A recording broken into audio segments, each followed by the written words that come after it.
رياض الصالحين. الباب السابع. باب في اليقين والتوكل.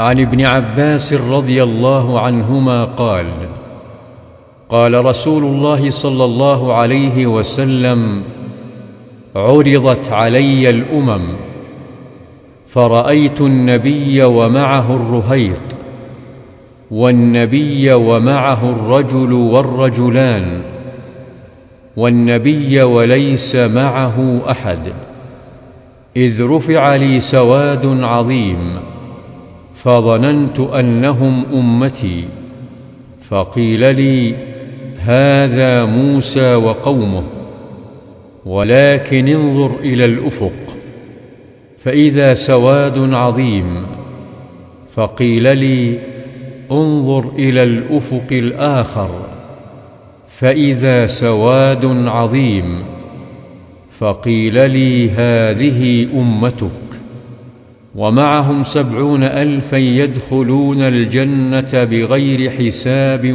ولا عذاب.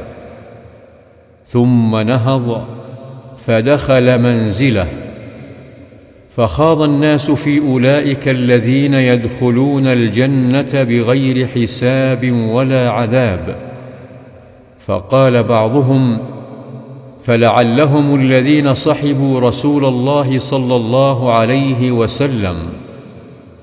وقال بعضهم: فلعلهم الذين ولدوا في الإسلام فلم يشركوا بالله شيئا، وذكروا أشياء.